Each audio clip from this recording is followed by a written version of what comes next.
Hello everyone. Monsoon आ रहा है, उसके साथ में कुछ डिजीज़ भी आती हैं। तो आज हम बात करेंगे पार्वो वायरस के बारे में। पार्वो वायरस होता क्या है, कौन सी स्पीशीज़ में होता है, किस एज पर होता है, कौन सी ब्रीड में ज़्यादा होता है, वैक्सीनेशन से इसका क्या रिलेशन है, हम इसके अंदर कैसे डायग्नोज करते हैं, इसका क्या ट्रीटमेंट है, आप अपने पेट्स को कैसे बचा सकते हैं पार्वो वायरस से, और आजकल जो लेटेस्ट इसमें क्या रिसर्च चल रही है उसके रिगार्डिंग हम बात करें। तो चलिए स्टार्ट करते हैं। सबसे पहले तो पार्वो वायरस एक, जैसा कि नाम में ही है, वायरस की प्रॉब्लम है, ये एक वायरस का नाम है। जनरली आज हम जो बात करेंगे वो डॉग्स में जो पार्वो वायरस है उसके बारे में करेंगे। तो पार्वो वायरस जनरली छोटे बच्चों में होता है, छोटे पपीज में होता है। ये इन्फेक्शन जनरली 6 हफ्ते से लेके 6 महीने के बीच के जो बच्चे होते हैं उनमें ये ज़्यादा मिलता है। इससे छोटे बच्चों में भी हो सकता है, इससे बड़ों में भी हो सकता है डॉग्स में, लेकिन ये मीन एज है। तो सबसे ज़्यादा खतरा 6 हफ्ते से लेके 6 महीने के पपीज के अंदर पारो वायरस का रहता है। ब्रीड वाइज बात करें तो वैसे तो बहुत सारी या अधिकतर जो डॉग्स की ब्रीड्स हैं वो इसको अफेक्ट हो जाती हैं इस वायरस से।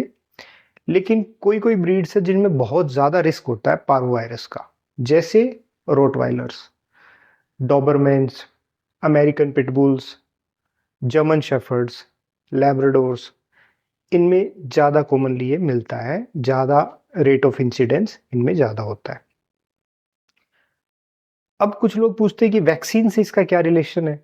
जनरली जो पपीज वैक्सीनेटेड नहीं होते उनमें ये ज़्यादा मिलता है।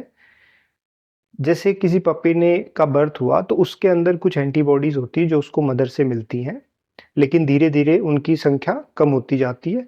जैसे ही उनकी संख्या एक लिमिट से कम जाती है तो जनरली पपीज प्रोन होते हैं इस बीमारी के लिए। उस दौरान आगे हम जानेंगे कि हम क्या कर सकते हैं, कैसे हमने उसका ध्यान देना होता है रिगार्डिंग वैक्सीन और दूसरी चीजें। तो उससे पहले हम बात करते हैं कि पार्वो वायरस के अंदर आपको कैसे पता चलेगा, आपको क्या सिम्टम्स दिखेंगे कि आपके पपी को ये वायरस हो सकता है। इनिशियली कुछ सिम्टम्स होते हैं जो शुरुआत में दिखते हैं, वो ये होते हैं कि आपको लगेगा कि मेरा पपी पहले से थोड़ा ढीला हो गया है, डिप्रेस सा रह रहा है, एक्टिविटी नहीं करता, कोई इंटरेस्ट शो नहीं करता खेलने में, और भूख भी इसको कम लगती है। उसके बाद में जो थोड़ा लेटर जो सिम्टम्स आते हैं उनमें आता है वॉमिटिंग वगैरह। जनरली वॉमिटिंग स्टार्ट हो जाती है, पपी को डायरिया स्टार्ट हो जाता है।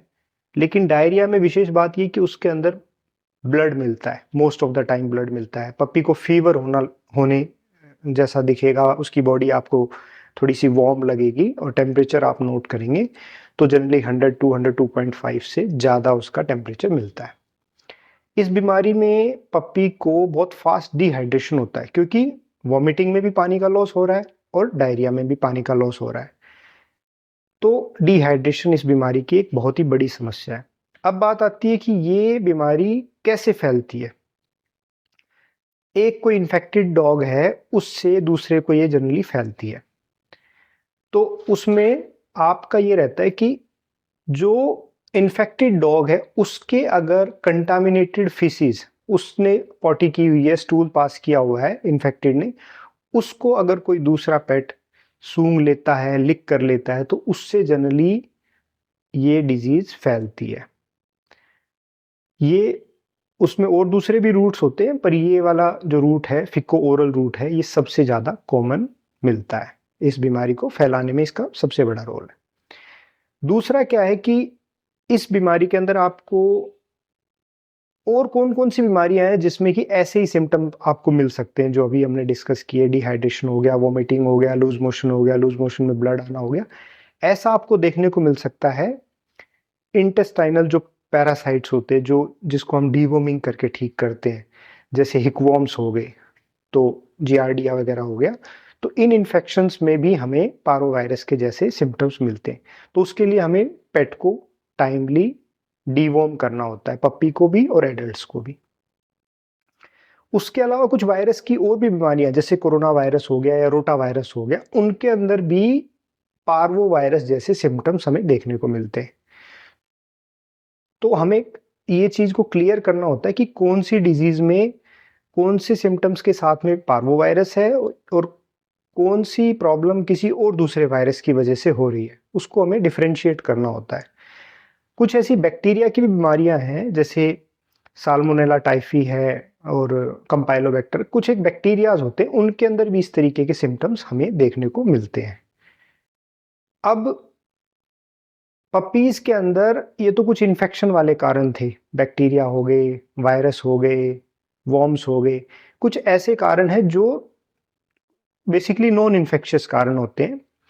जैसे पपी ने कोई टॉक्सिक चीज खा ली, छोटा बच्चा है, उसने कुछ गलत चीज खा ली, टॉक्सिन ले लिया, तो उससे उसको वोमिटिंग, डायरिया, लूज मोशन, उसके साथ ब्लड आना, ऐसा हो सकता है। एक्यूट पैनक्रियाटाइटिस के केस में भी ऐसा मिलता है कई बार। पैनक्रियाज एक कोई ग्लैंड होता है, उसके अंदर अगर इन्फ्लेमेशन हो जाए, सूजन आ जाए, तो उस केस के अंदर ऐसा देखने को मिलता है कि डॉगी पपी को लूज मोशन स्टार्ट हो जाए, वोमिटिंग स्टार्ट हो जाए और उसके पेट में क्रैम्प्स जैसे आए। हेमरेजिक गैस्ट्रोएंटराइटिस के केस में भी ऐसा देखने को मिलता है। और इंटूससेप्शन में भी, जैसे एक पीछे आपको कोई वीडियो में समझाया था कि आंत के अंदर आंत फंस जाती है, उसमें भी ऐसे सिम्टम्स, पार्वो के जैसे सिम्टम्स आपको मिल सकते हैं। उसके बाद में कुछ बात आती है कि हम क्या क्या टेस्ट करें, कौन से टेस्ट करें जिससे कि हमारे को ये क्लियरली पता चले कि पेट को पार्वो वायरस ही है या कोई दूसरा वायरस है। अब इसमें इंपॉर्टेंट होता है कि जो वेटनरियन के पास आप जा रहे हैं तो उनको आप अपने पेट की प्रॉपर हिस्ट्री बताइए कि उसको कब स्टार्ट हुआ, कैसा, कैसे कैसे उसको सिम्टम्स आए, स्टूल का कलर कैसा था, कितनी बार वॉमिट किया, कितनी बार लूज मोशन किया, उसकी कंसिस्टेंसी कैसी थी। आप अपने घर पे कैसे पता लगा सकते हैं, आप उसकी स्किन को थोड़ा पकड़ के देख सकते हैं। अगर आपको लगता है कि वो डिहाइड्रेटेड है, बहुत ज़्यादा स्किन को खींचने से खिंचती है और वो जल्दी से अपनी पोजीशन पे नहीं आती, तो डिहाइड्रेशन का निशानी है, होती है।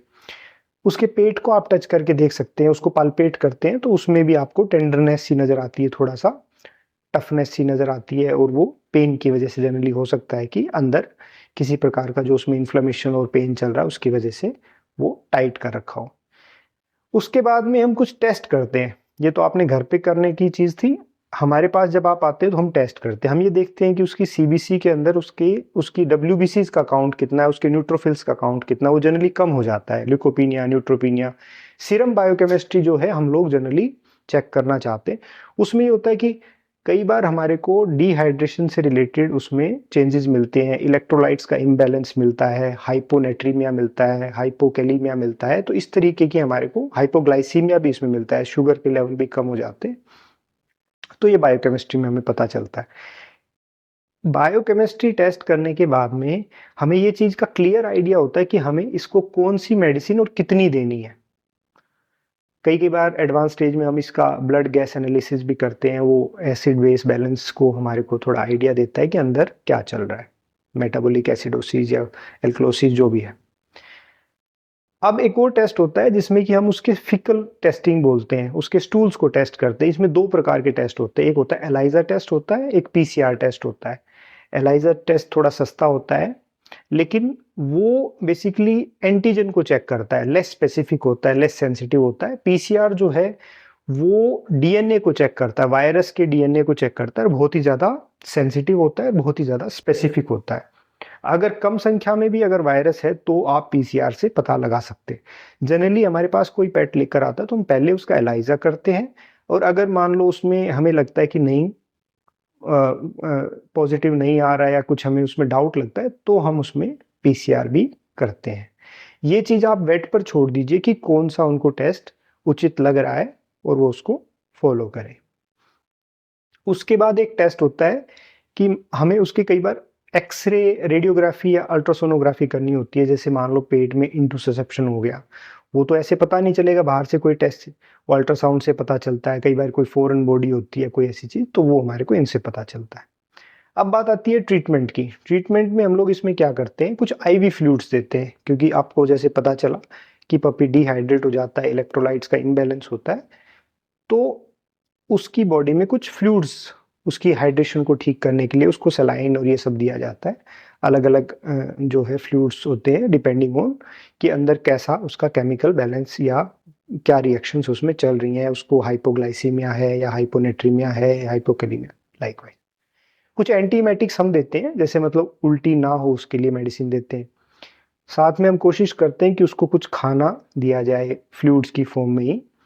और इसमें एक विशेष बात ये भी होती है कि जब हम ट्रीटमेंट कर रहे होते हैं तो कुछ टाइम के लिए हमें खाना रोकना पड़ता है, लेकिन खाना हमें एज सून एज पॉसिबल उसको स्टार्ट भी करना होता है डिपेंडिंग ऑन वेटनेरियंस एडवाइस।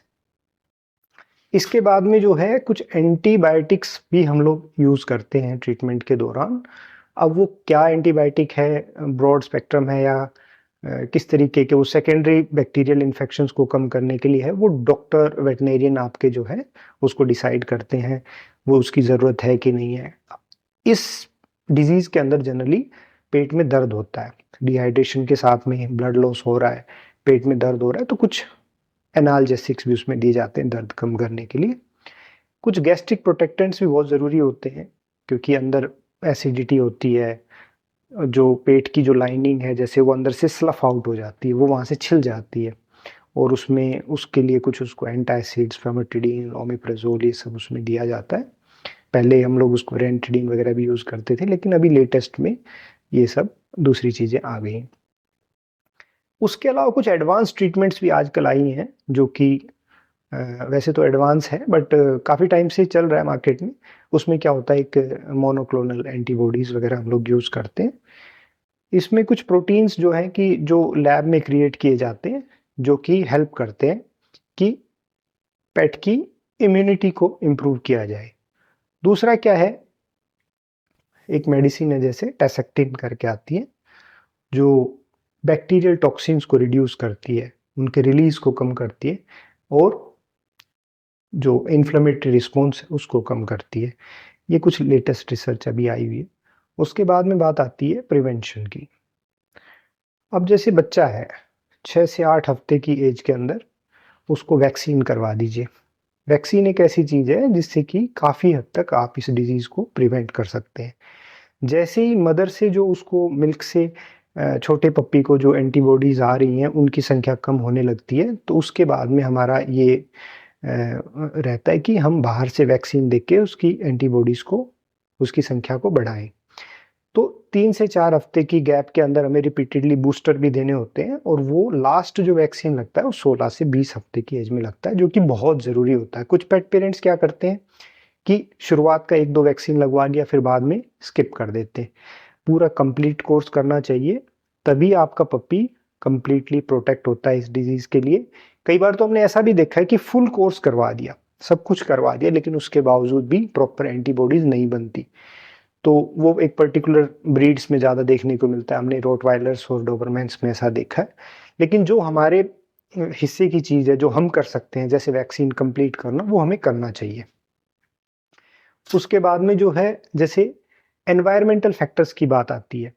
जैसे मान लो आप कोई ब्रीडर है, तो उनका बिजनेस है पपीज़ को सेल परचेज करना ये सब, लेकिन आप एक बार सोच के देखिए कि एक जो बच्चा है उसकी लाइफ कितनी इंपॉर्टेंट है। अगर फाइनेंशियली तो आपको लॉस होता ही है, लेकिन उसकी लाइफ कितनी इंपॉर्टेंट है।